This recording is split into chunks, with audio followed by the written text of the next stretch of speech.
Welcome to the Deep Dive. We take a stack of sources and pull out the essential insights just for you. That's right. Today, we're diving into something pretty fascinating. How governments, corporations, and nonprofits team up strategically Mm-hmm. to nurture young science talent. And we're focusing on a really powerful story, Intel and the Society for Science and the Public, or SSP, in the USA. And guiding us today, we have an academic paper. It digs into corporate social responsibility, talent development, compares the U.S. and Korea. Exactly. So for you, the learner, our mission here is to really get how this collaboration Yeah, works. what makes it tick? We want to pull out those key lessons from the U.S. model, see what worked, and then look at how things are playing out in Korea. Expect some, aha moments about finding new ways to grow scientific talent, maybe beyond just what governments usually do. It did. Okay, so let's start with the basics. Corporate social responsibility, CSR, and the roles governments play. Where does this whole CSR idea even come from? Well, it's evolved quite a bit. You can trace it back to Howard Bowen in, 1953. Okay. He basically suggested business leaders should, try to make decisions that line up with what society actually values, a sort of ethical obligation. Right, aligning with societal values. That makes sense. And then it got more structured. Yeah, later on, Carroll's model became pretty influential. This was late 70s, early 80s, I think. He broke CSR down into 4 parts. 4 parts, okay. What are they? Economic, first, you have to be profitable. Then legal, follow the law. After that, ethical responsibilities, doing what's right.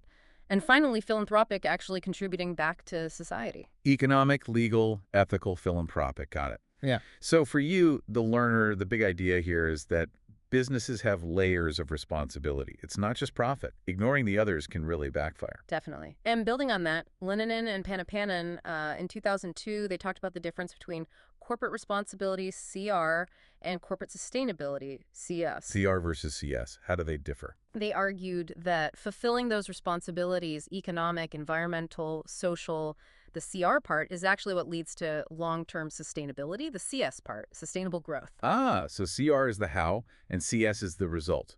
Being responsible leads to lasting success. That ties in nicely.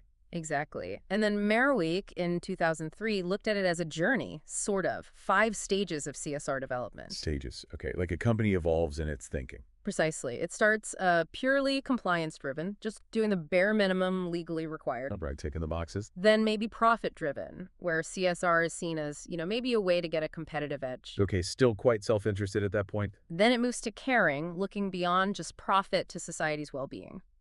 After that is synergy, where collaborations create shared benefits, economic, social, environmental. Synergy, working together. And the final stage is holistic. Sustainability is just baked into everything the company does. It's about improving life now and for the future.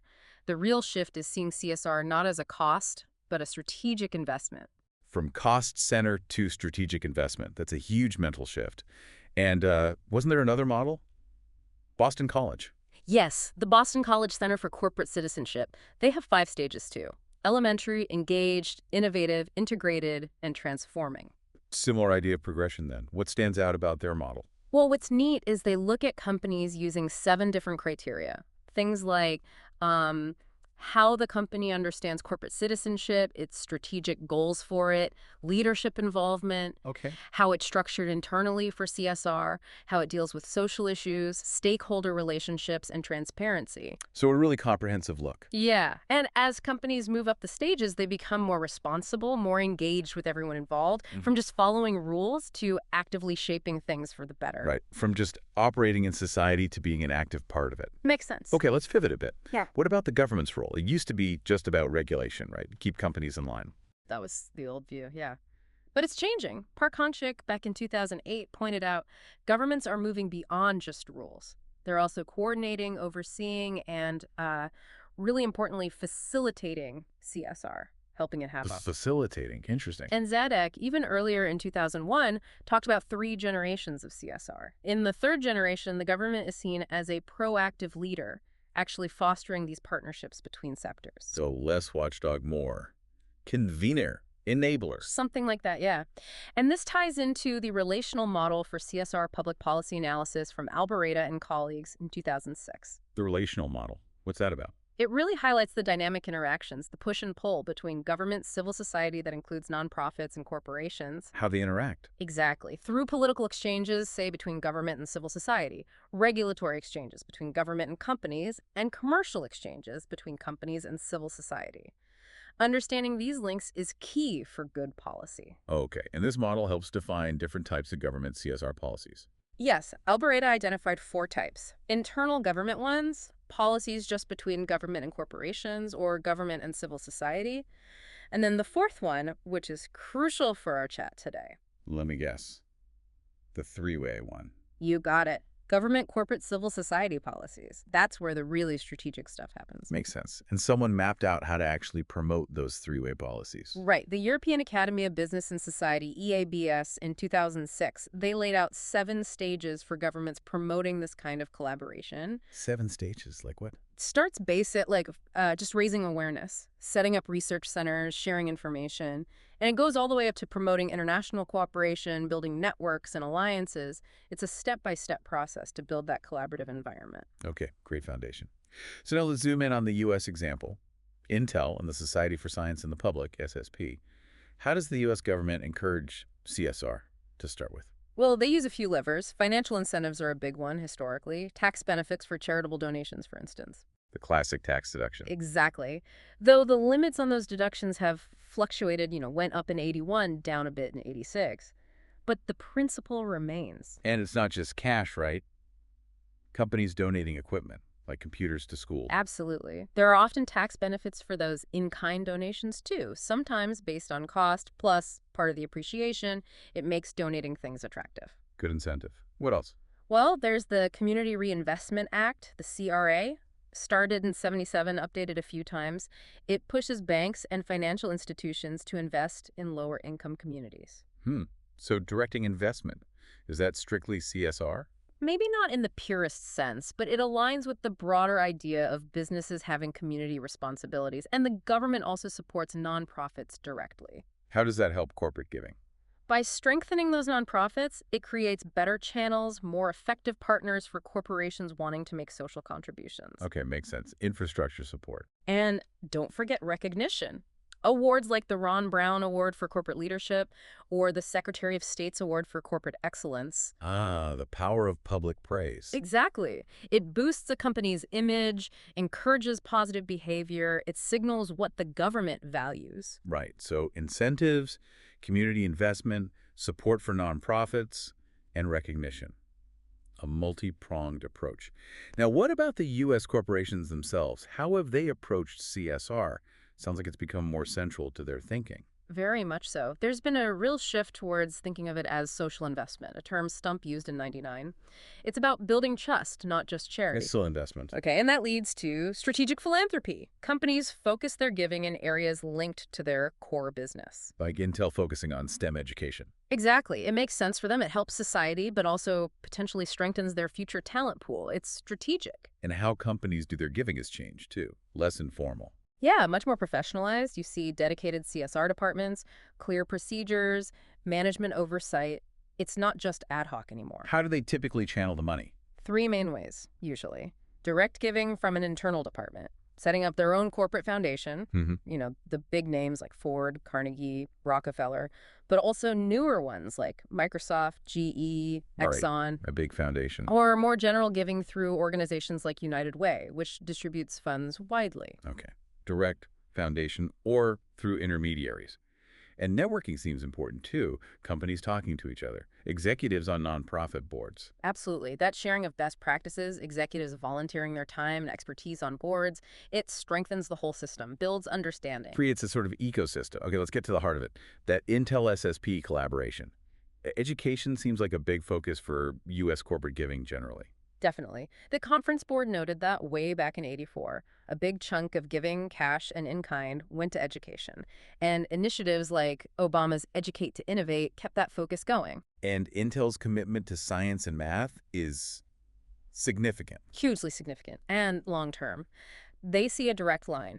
Education leads to innovation, innovation leads to entrepreneurship, and that drives economic growth. It's core to their philosophy. So their social contribution is their business strategy in a way.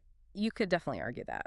Their programs support teachers, get tech to underserved kids, and then there's the massive partnership with SSP for the science competitions. Right, the competitions. Yeah. Tell us more about Intel's specific role there and their strategy with SSP. Okay, so Intel is the title sponsor for the big one. The Intel International Science and Engineering Fair, ISEF. Huge global event for high school researchers. ISIF, got it. But it's not just funding the fair. They also support the Educators Academy that runs alongside it, bringing education policy folks together to talk STEM. Influencing the system, too. Right. And at the university level, they run things like the Intel Challenge Business Plan Contest, provide grants, scholarships, internships, equipment. They even developed a parallel computing curriculum to get students skilled up. Wow, very hands-on with curriculum, too. Plus, they really encourage their employees to volunteer, and the Intel Foundation matches employee donations. It builds a whole culture of giving back. That's incredibly comprehensive. Now, what about the other half of the equation? The Society for Science in the Public, SSP. Sounds like they bring something special to the table. They really do. SSP's been around since 1921, started as science service to help people understand science better. 1921, wow. Yeah, they've used newspapers, magazines like their flagship Science News, radio, and now online platforms. They have a solid budget and two main goals: science popularization and, crucially for us, nurturing young science talent. Talent development is key. What are their main programs? Well, besides Science News and Science News for Students, they run the prestigious Science Talent Search, often called the Junior Nobel. And of course, they manage ISEF. They also partner on other things, like with Broadcom for middle school STEM competitions. So they're the operational experts in science and competitions. Exactly. And they focus on long-term talent management, keeping track of alumni, building that network. They're specialists. Okay, so Intel brings the resources and strategic alignment. SSP brings the deep expertise and infrastructure. Yeah. Let's dig into ISEF itself. How does it actually work? What makes it so effective? Well, several things. First, the structure. It's a joint effort. SSP, the nonprofit expert, working with a major corporate sponsor, first Westinghouse, now Intel. That cross-sector collaboration is key, and its global reach is huge now, like 60 countries involved. Nonprofit plus corporation. Okay. Second, they cooperate closely with the host state governments wherever the fair is held each year. That helps with long-term planning, logistics for such a big international event. Government cooperation, too. The trifecta. Mhm. Third, the educational giving by experts. Yeah. We have PhD researchers, even Nobel laureates, volunteering as judges. Imagine that. Wow. Getting judged by a Nobel winner. Right? And the judging is rigorous, focused on creativity, scientific thinking. Having active researchers involved provides amazing mentorship and inspiration. That's incredible value right there. What else? Fourth, the filtering system. To even get to ISEF, students usually have to win at regional or national affiliated fairs, like KISEF in Korea. So the baseline talent is incredibly high, and finalists get support to prepare. So it selects the best of the best. And the rewards must be pretty good, too. Very significant. We're talking major scholarships, travel, accommodation paid for, research opportunities. The top winners might even get to attend the Nobel Prize ceremony in Sweden. Attend the Nobel ceremony. That's amazing. Yeah. And the sheer number of other sponsors, corporations, universities, research institutions shows how valuable they see this pool of talent. So lots of support. Is it just a competition, though? No, that's the other thing. It's also about promoting a science culture. They have a public day, parties for the students to network, that Science Educator Academy for policy discussion. It's a whole event, a festival almost. Creates a real buzz. And the organizational framework. Yeah. SSP is central. Yes, SSP is the hub, managing it all, supported by corporate money, researcher time, and public engagement. They also maintain a talent database connecting alumni, and U.S. universities actively recruit from ISEF. Okay, so it's this really well-oiled machine connecting talent, resources, and opportunity. How effective is it ultimately at securing that young science talent for the future? Hugely effective. It's more than a contest, it's a platform. It connects these bright kids directly with top universities and research labs. MIT even holds special shop talk sessions just for international ISEF students. So universities are actively scouting there. Oh yeah, Participating in ISIF is a big deal on a college application, especially for top-tier schools. They know what it takes. MIT admissions folks have even said participation itself can be more impressive than just winning regional fairs. Shows real dedication and research skills. Exactly. And interestingly, a good number of ISIF participants actually end up filing patents based on their projects. Wow, real innovation happening. And the overall impact on their careers in STEM is massive. It gives them pride, connects them with peers, with mentors. It sets them on a path. That makes sense. And the paper actually gave examples, right? Korean students getting into top U.S. universities after ISEF. Yeah, it did. Looking at 2008, 2009 data, it showed Korean ISEF participants getting into places like Yale, UPenn, Stanford, Duke, and also top Korean institutions like KAIST. It really shows the global impact. Concrete results. That's powerful. And then there's the alumni network SSP maintains. Former winners become professors, researchers. Sometimes they even come back to judge ISEF. It creates this amazing, virtuous cycle of educational giving. A self-sustaining talent pipeline. Incredible. Okay, let's switch gears now. Let's look at Korea. How does the CSR landscape and government policy there compare to this U.S. model we've just discussed? Well, CSR activity in Korea has grown a lot, quantitatively and qualitatively, especially since the 2000s. More spending, more volunteering. So it's on the rise. Definitely. And there's a move towards more strategic thinking at the management level. But there are differences. An earlier comparison by Lee Sang-min in 2002 suggested Korean CSR was often more reactive. Reactive how? Like driven by outside pressure, maybe concerns about the owner's image, rather than deeply integrated strategy, and maybe less professionally managed than in the U.S. There was also an issue noted about duplicated budgets within the big conglomerates, the cable, less efficiency. Okay. More reactive, maybe less efficient. Yeah. So where would you place Korean CSR on that Boston College stage model we talked about? Elementary, engaged. The paper suggests it's generally somewhere between elementary and engaged. So there's awareness, there's some activity, but maybe not yet fully integrated or transformative across the board. Still room to grow into those higher stages. Right. And some Korean institutions, like KAIST's Center for Social Responsibility Management and the KCCI's Institute for Sustainable Management, they have their own model. Random selection, strategically coordinated, and publicly coordinated. They see Korea mostly moving from stage 1, random selection, towards stage 2, strategically coordinated. Only a few examples yet of stage 3, that really collaborative, publicly coordinated approach. So moving towards strategy, but the broad collaboration piece is less common. And the focus of giving is different too. You mentioned Intel's focus on STEM. Yeah, that's another contrast. While global tech firms like Intel often make strategic investments in science and engineering education, their future workforce Korean corporate giving has traditionally leaned more towards general social welfare. Okay. Although the paper does say there's been a recent uptick in education-related CSR in Korea, partly because the government has been encouraging it more. So government encouragement is starting to shift the focus a bit. Let's talk about those government policies in Korea then. That sounds like CSR isn't even an official legal term. That's right. The legal term they use is sustainable growth, and policies related to it are kind of spread out across different ministries: industry, welfare, environment, labor. Yeah.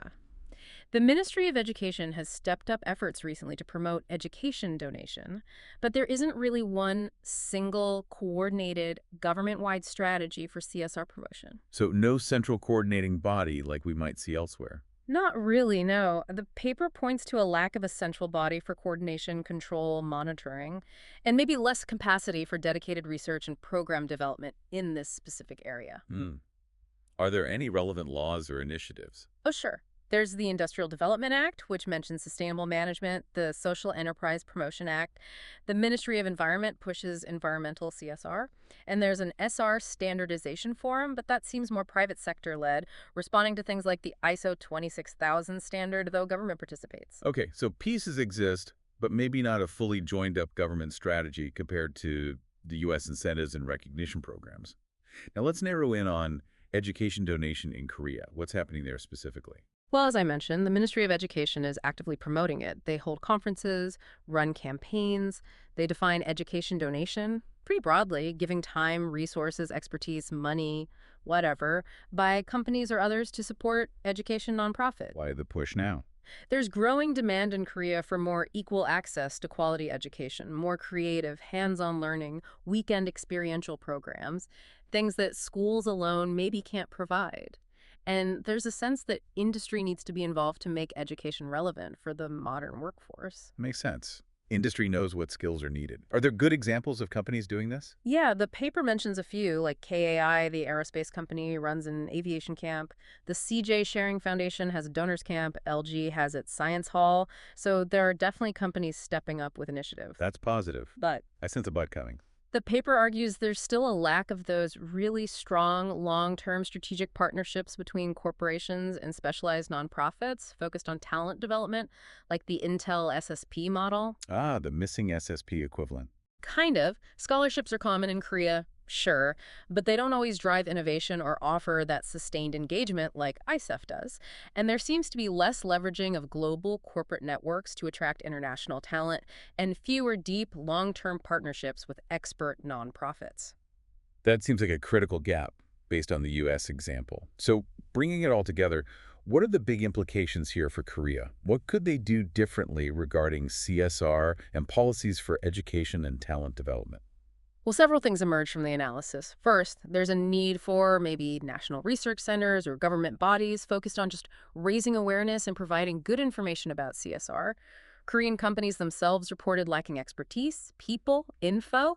A one-stop shop could help. Better information and support. Okay. Second, more proactive government recognition for companies doing good work like those U.S. awards could really help corporate image and encourage more engagement. Continuing those education donation conferences seems good too. Give companies positive reinforcement. Makes sense. Third, and this is a big one, a potential shift in thinking. Maybe focus more support on developing and empowering specialized nonprofit organizations to drive talent development and job creation. Don't rely only on government programs. Use SSP as a potential model. Foster that nonprofit expertise. Yeah. Got it. What else? Fourth, encourage corporations to think more globally. Link their social contributions to boosting Korea's competitiveness. Use their international networks to attract bright young science minds to Korea.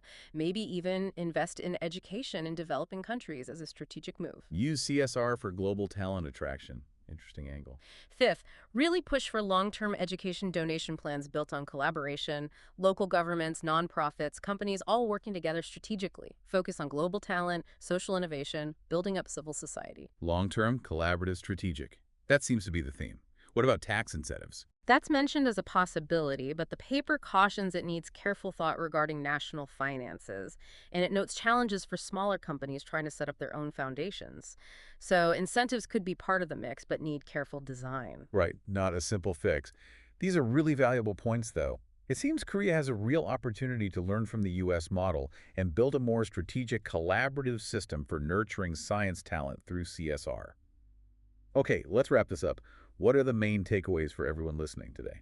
I think the biggest takeaway is just how powerful that strategic collaboration can be. Government, corporations, and specialized nonprofits all working together. The Intel SSP partnership powering ISEF in the U.S. is such a clear example of how that three-way cooperation can build a really strong pipeline for future scientists and innovators. That synergy is key. Definitely. And for Korea, the lessons seem to be about moving towards a more strategic, more collaborative, and definitely more long-term view of CSR in education. That includes cultivating those expert nonprofits and really thinking about how corporations can use their global reach strategically. Excellent summary. And for you, the learner, here's a final thought to chew on. Korea is facing some pretty significant demographic shifts, right? Yeah. A declining school-age population and aging society overall. So thinking about that future, how can these models of strategic collaboration we've discussed be adapted, be implemented to make sure Korea still have that robust pipeline of scientific talent it needs for economic growth and innovation? And maybe think about what role you, as an informed individual, could play in advocating for or supporting these kinds of partnerships. A crucial question for the future. Definitely something to think about. Thanks for joining us for this deep dive.